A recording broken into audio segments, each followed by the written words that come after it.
Hi, Jeremy Cordeaux in the Court of Public Opinion.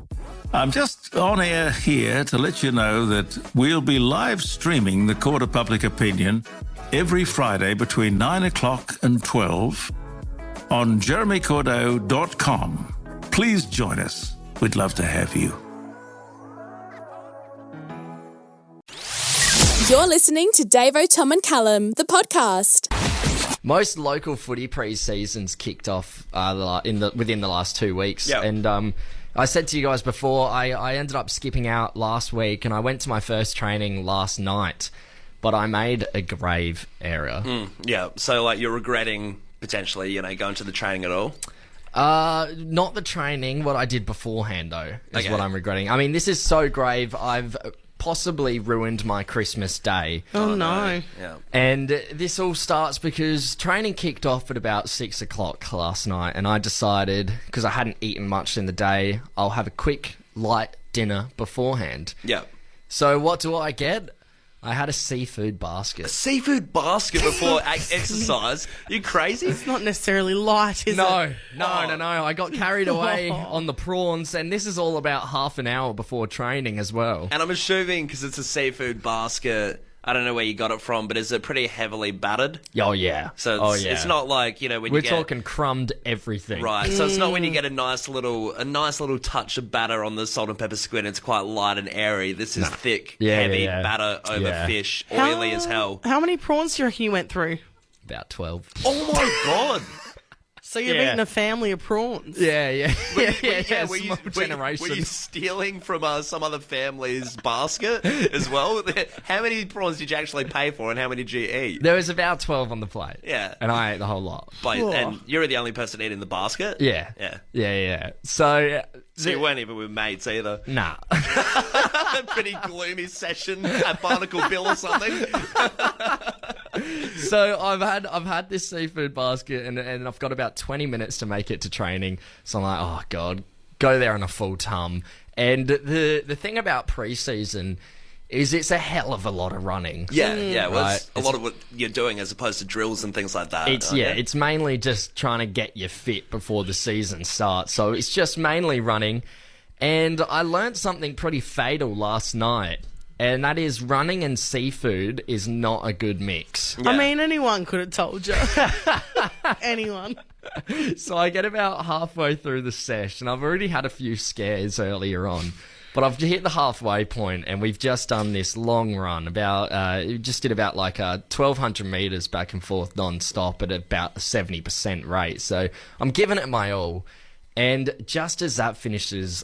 they're lining up to do another one. Yeah. I'm like, I don't know if I can do it. The prawns say no. The prawns were saying no, so I had to bow out and sneak off to the bathroom for some, let's just call it relief. Yeah.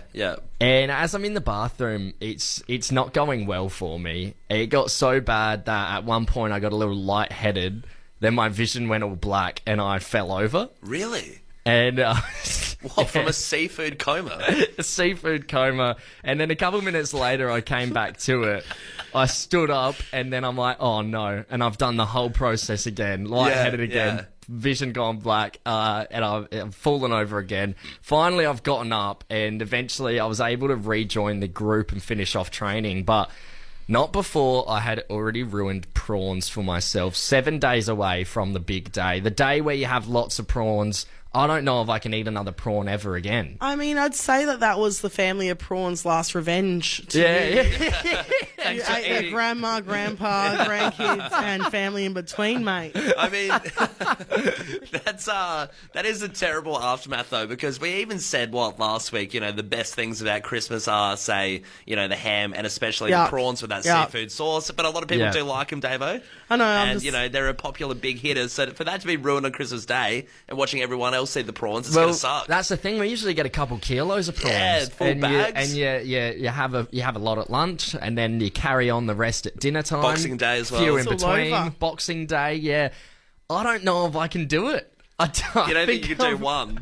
I don't think I could even do one. I'll give it a shot, but I mean, I think I've ruined prawns for myself, and I want to open up the phone lines here. What food was ruined for you, Adelaide? It's prawns for me. I think you'll get a few people on the text line saying fish-related stuff. I feel like fish and prawns, that's a big hitter for having it ruined. For me, it was Weet-Bix. In high school, I used to have Weet-Bix every day after school, and then one day I think I had one warmed up. With the warm milk, and I was like, yuck, yuck, and I don't think I've ever eaten them again.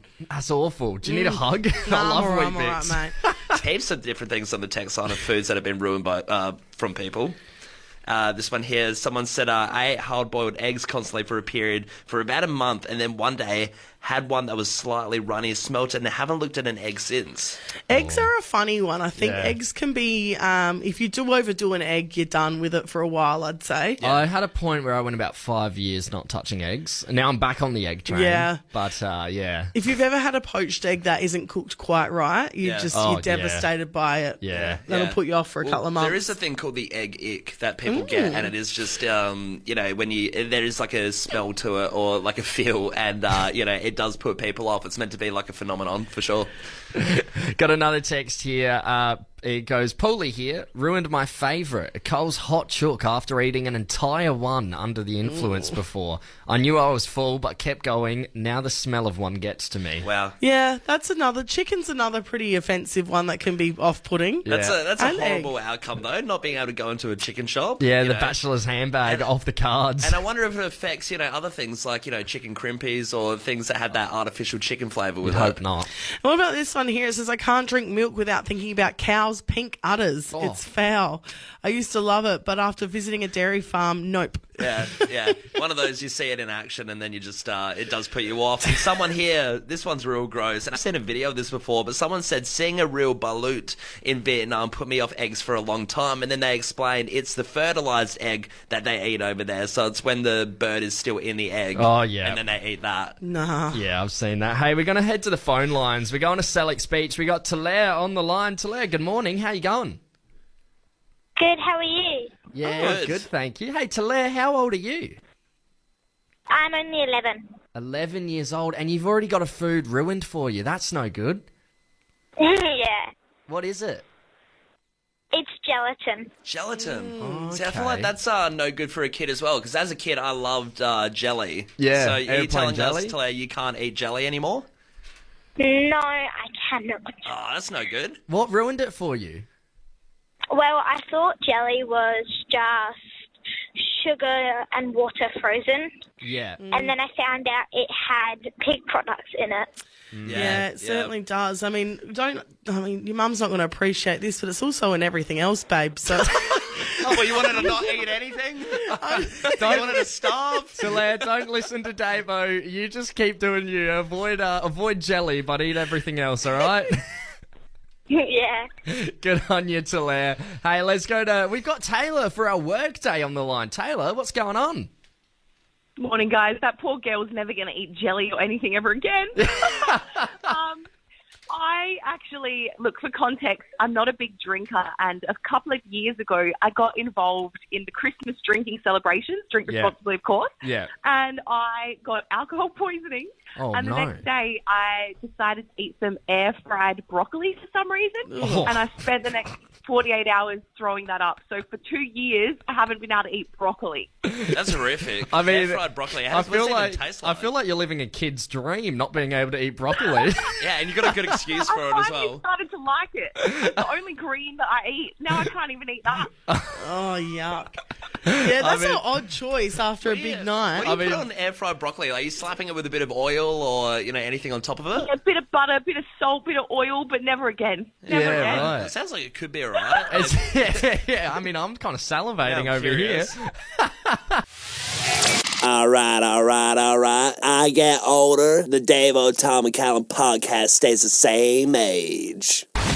Our beautiful city of Adelaide has been the butt of jokes around the country for years, which I'd say is getting a little bit stale because this year we absolutely slayed. We had Live Golf. Yeah, the Wall Street Journal coming out saying we're the place to visit down under. Yes, absolutely. I mean, not only that, there was the Live Golf, as I said, the Velo. I was going to say, Gather Round. So many different festivals. We really did boost up, and Classic Fringe, this year was obviously very massive too. Absolutely. Yes, but these sort of things should be sort of pushing away the bad headlines, but unfortunately Adelaide still seems to make national news for the weirdest things.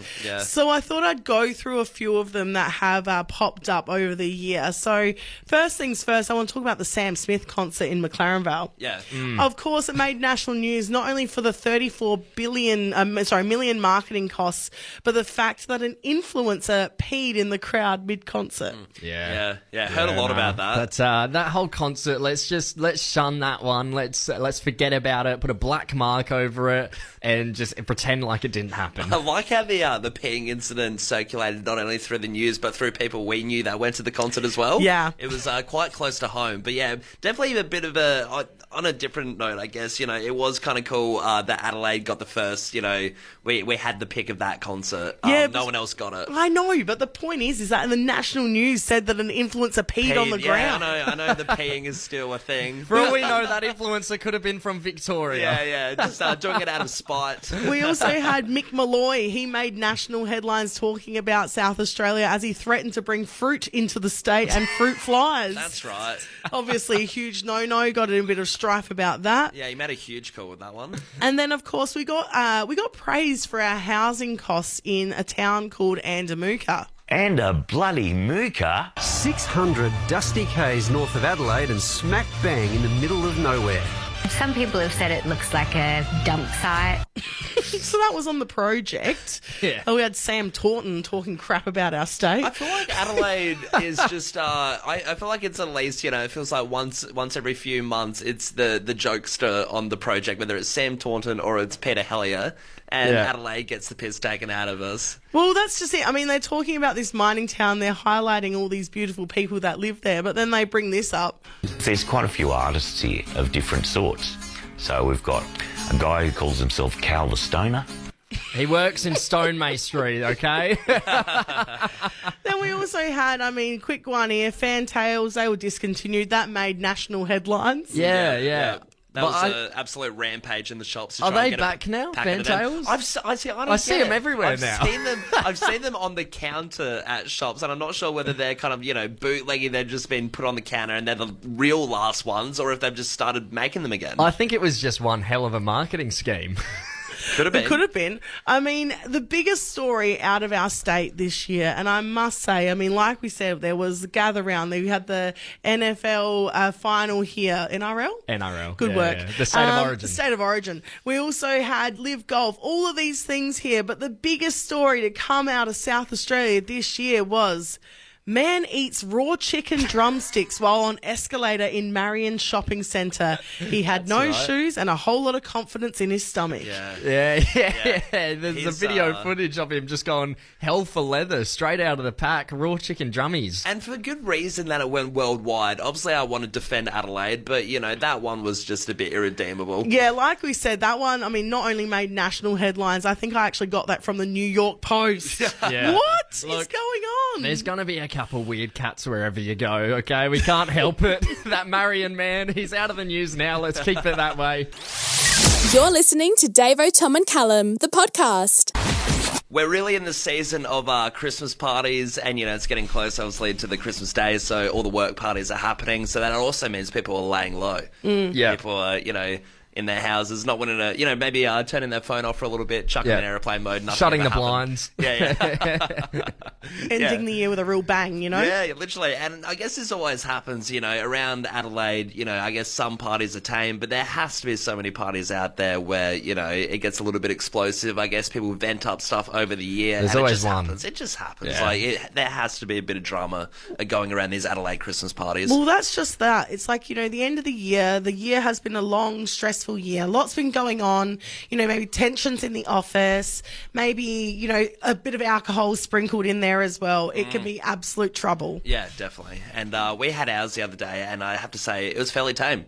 Fairly respectable, actually. Yeah, it was. I think a lot of people were a bit dusty from the day before, so no one gave it their all. The energy levels weren't there enough for any havoc to happen. But it's really interesting, though, looking at some stats that came out, a survey around Australia actually quite recently, and it's so weird the percentages they go for of what has happened at a party, at the Christmas parties, what the most common troubles that occur are. Interesting. And the last one on the list, at 5% of people being surveyed say, yes, I've seen it happen or they've been a part of it, is driving over the limit. Unfortunately, it's not a good one. But 8% got into a fight. Wow. So a bit of a brawl at the workplace. Is that 8% of someone experiencing it somehow? Shouting at your boss, 10%. I feel like that's way too high. 10% for shouting at the big man? Yeah. No way. When I was younger and I worked at Flight Centre, I think it was the first time I'd ever drunk champagne at the Christmas party. I yelled at the boss. It wasn't good. I know, I've heard that. I feel like every Christmas that story comes up. It's horrendous. Yeah, I remember getting into a few jobs back, not this one, but I got into an argument with a boss at the Christmas party dinner, but he was so weird. He'd he was berating me and someone else, but then he would be like, "Do you want a shazlik?" And then and he was one of those weird, his mood would just jump between the two, either screaming at someone, please eat. like, "Please, you're at my home." But screw you. Have some Szechuan sauce. I could kick you out at any moment, but have a shazlik. You really didn't know where you stood with that bloke for the entirety of that career. But this one here, 23% kissed a colleague. Right. I feel like that one, office romance, does happen a little bit. Yeah. 28% had to leave early due to being too drunk, so you get a bit parsatty, and 34%... Almost seems a little low.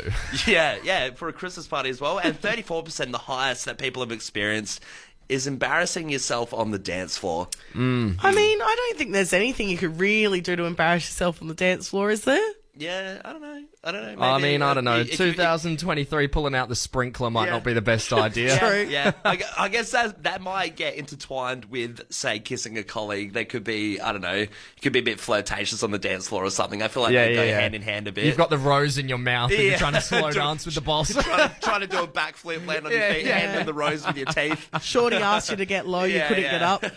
Or a failed worm could slap your face on the ground a little bit. I feel like there's a few things that could happen. We want to open up the text line here. What happened at the Christmas party, Adelaide? Hey, the Fresh fam have not held back here. They've really There's some questionable text coming through our text line at the moment. This first one that's come through says, I told the payroll lady she's got a nice pair, then tried to play with them. I wouldn't have read that. That's terrible. That's awful. That's cooked. That's hitting all those percentages. Too much to drink. I feel like kissing a colleague. I feel like this person the guy's a pig. Non-reputable person all around. I don't know why you'd share that. Just keep that to yourself. I don't know why you'd do it. /share it. We got someone, this is awful. It says, someone took a dump in the rubbish bin at my partner's Christmas party in the office. Still haven't found out who. All these cretins around Adelaide at the Christmas parties. This is terrible. You wouldn't want to check the cameras either, would you? Because you just wouldn't want to see an act like that. I feel so disappointed. You just, that's one of those you literally couldn't show your face if they found out it was you. Nah. This one here is quite funny. At a Christmas, still not great. All three of these texts are dicey as.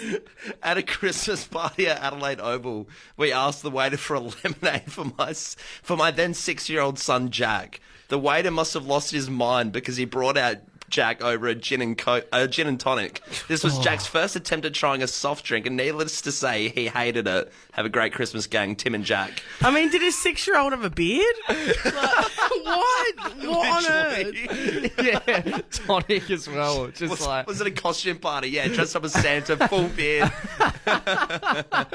Got another text here. Christmas party was at boss's house. I slipped down his stairs and fell through his glass door, shattering it. Had to be taken away in an ambulance to check I was all good and got wheeled out in front of the whole workplace. I quote, a few months later. Wow, what are these idiots we are? Jeez. There's another one that just came through. We shouldn't read that one out. We'll leave it there. Oh, my goodness. First rule of the Davo, Tom and Callum podcast is you don't talk about the Davo, Tom and Callum podcast. The second rule of the Davo, Tom and Callum podcast is you don't talk about the Davo, Tom and Callum podcast. God, if I had a penny every time we were talking about a new dating trend this year, I'd be a very rich man. Yeah, and none of them are that good because we don't really remember them. I couldn't go back and tell you what they were. They all kind of, they're all a bit shoddy. Let me tell you, I've not put one to practice. Not one. No, none of us have. But this latest one maybe is for you. Maybe you could put this one to practice. It's really caught my eye. It's not per se a dating trend. It's more so for in the bedroom, but it's gaining a lot of traction at the moment. And, this isn't to shame anyone out there that might be into this, but boy, is it wild. Yeah. It's called sploshing, right? Which sounds horrendous. Yeah, already. off the bat, I know it sounds not safe for radio, but I swear to God it is. It's one of those ones that it sounds like what it would sound like when it's happening. Yeah. As you say it verbally. Well, kind of is, to be honest. It actually first started gaining traction all the way back in '89 from a magazine with the same name, Splosh. Oh, right, okay. Yeah, but Splosh was a foodie magazine where it would have pretty girls in there, covering themselves in cakes and whatnot. Really? Okay. Wow, Yeah, that's yeah. interesting that was back around, in the 80s, because from what I've heard from friends and other people... It's What? Here we go. What? No, of course, you have, mukbang stuff. You have, girls, eating food and blah, blah, blah. Yeah. And, you see that on OnlyFans and things like that. Do you? So my cousin would tell me. Yeah. But yeah, there's other stuff like that, So it's interesting that was around in the 80s. Like I said, not to shame anyone, but No, not me. This is just, I find this pretty wild. But yeah, sploshing, and the inclusion of food in the bedroom, which has been around a while. But what I didn't realise is that sploshing is actually a subcategory in this huge world of wham, it's called. What is wham, you ask me? Oh, it doesn't have anything to do with the band, does it? Nah. It's Wake me up before you go. it stands for wet and messy, baby. So right. this can stray away from the food world. Some people are into the muds and the slimes, getting that involved. Okay. I don't know, maybe doing Ghostbusters cosplay. Well, ectoplasm around the walls. Yeah, something like that. You're listening to Davo, Tom and Callum, the podcast. I feel like it's quite funny, the sort of crap that you get for Secret Santa. And, we're really in the swing of it as it's coming to Christmas. And whether you're doing Secret Santa, at work, or if you're doing it with family, it is all just, it's just sometimes a bit underwhelming, isn't it? Well, it's But always that's like the nature of it. it's always got a pretty casual limit on it, like $20. Usually, I've seen at most. Yeah, yeah. So it is more of a gimmicky sort of gift to give someone. Yeah, you're not getting anything too fancy for $20. Can you imagine? Although I would be happy with a voucher. Just a $20 voucher would be so great for me. Are you planting the seed for everyone upstairs that may have you for the work? No, Secret Santa? I just mean I know you can't get anything too special, but a $20 voucher I'd still be pretty chuffed with. You know what I mean? Definitely. Yeah, see, I don't know about the vouchers. I feel like less thought goes into a voucher than like a gimmicky gift. If you get something that suits their personality well, even if it is crap. Right, okay, so no vouchers for you. Get No something vouchers, gimmicky. no, yeah, something gimmicky. All right, well, I mean, you were complaining about the gimmicky present you got last year from work, which is... So I don't know, I think in that circumstance, you probably would have preferred a voucher instead of the phone jail that you got. Yeah, I got a little phone jail cage. I still haven't set it up. I didn't complain about it. It's fine. It was just out of nowhere. I didn't get it. Saying it's fine is complaining about it in my books because you weren't chuffed about it. You were kind of just like, oh, yeah, I was it's a just phone. confused at first. Because it's like, what was it? You're on your phone too much. So the bloke, Yeah, but I'm famously never on my phone. I'm terrible at replying to messages. I always have it upside down. That's why I didn't get it. Right. But I do want to construct it still. Yeah, maybe this Christmas. Something fun to build. But yes, there are so many different weird presents and things like that. And I actually had my we did a kind of early family Christmas for my dad's side on the weekend, and we did Secret Santa as well. And it's just so funny, the stuff that goes around there too. Looking it around, a jar of olives. And my cousin Tim was really contemplating the olives. I would. What kind of olives were they? Like Kalamata, green olives, stuffed? It was the black olives. Yeah, And okay. So it really goes to show that it's really up to the eye of the beholder, isn't it, of what you like with Kris Kringle? Because Tim, my cousin, loved it. Yeah. And he was like eyeing off the olives, he's turning it upside down, having a look inside. He's like, Pizzas tonight, boys. But we're talking about the limit before, and there's always someone that spends over the the limit and then is so angry with what they've gotten.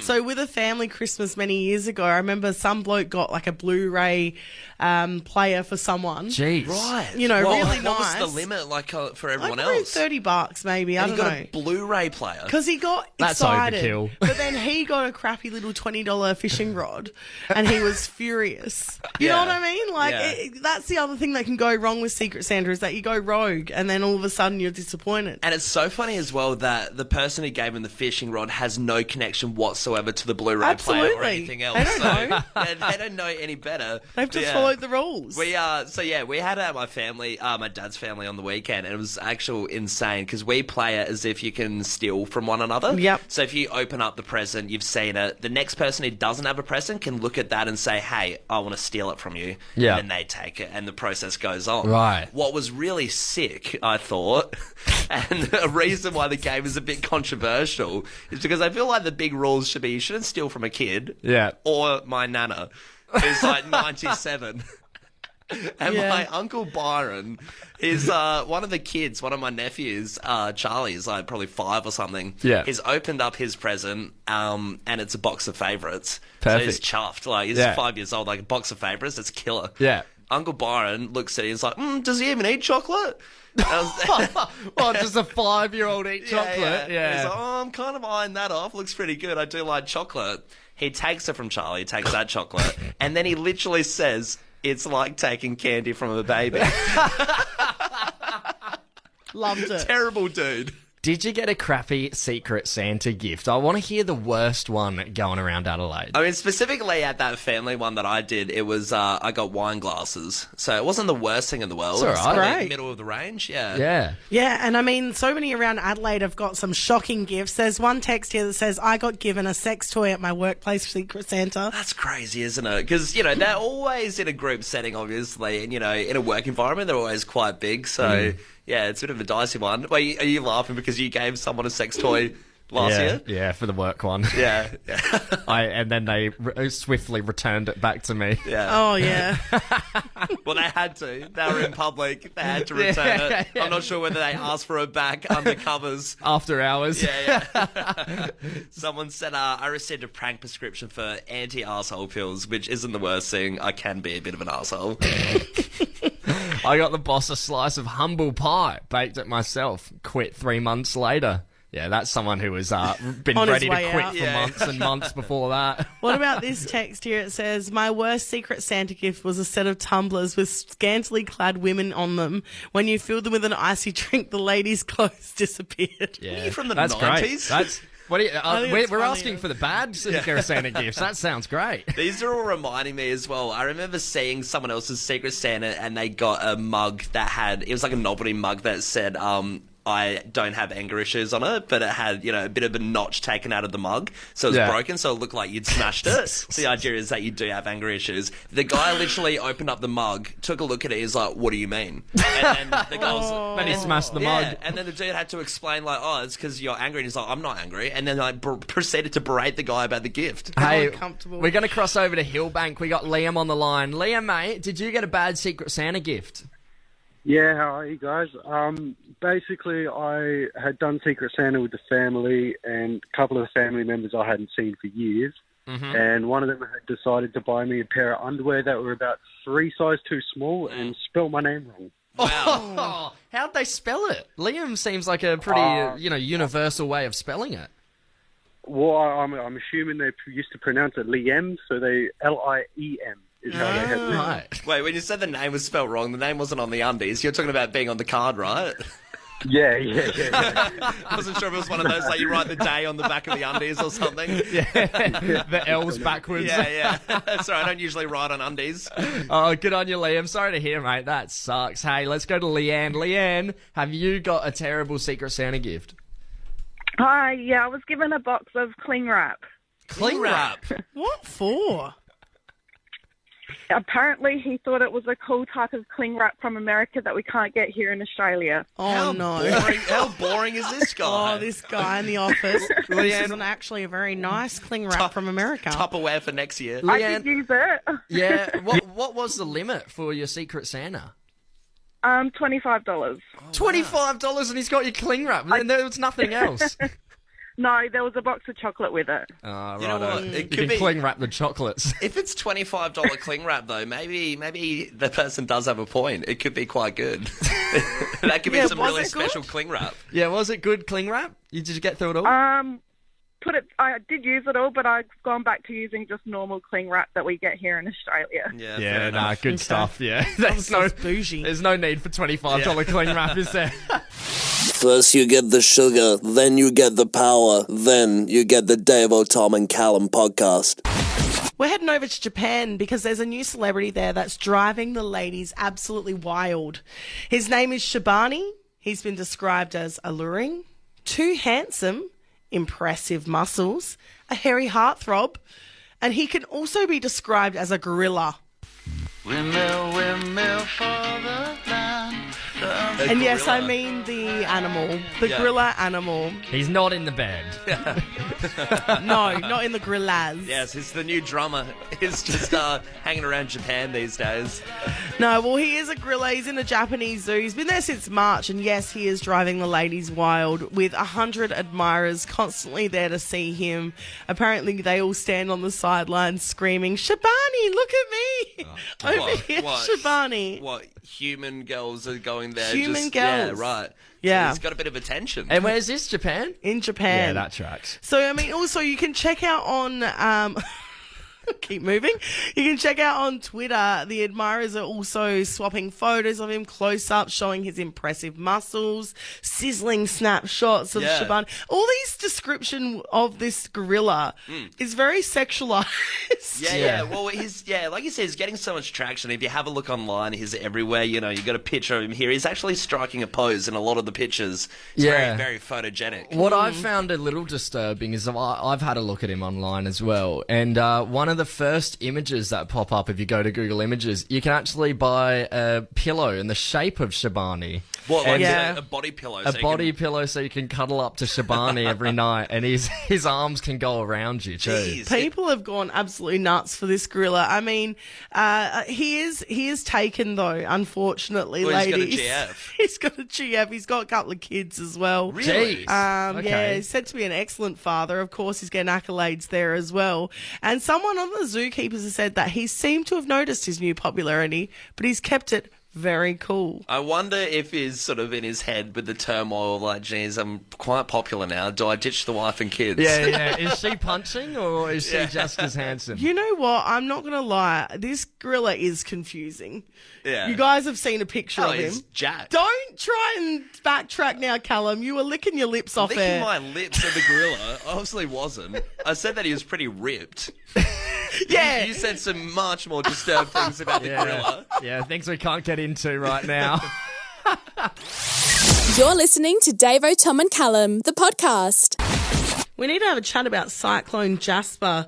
Of course, it's been causing absolute havoc up in northern Queensland. You know, homes are underwater, people are stranded as far north Queensland smashed by record flooding. Yep.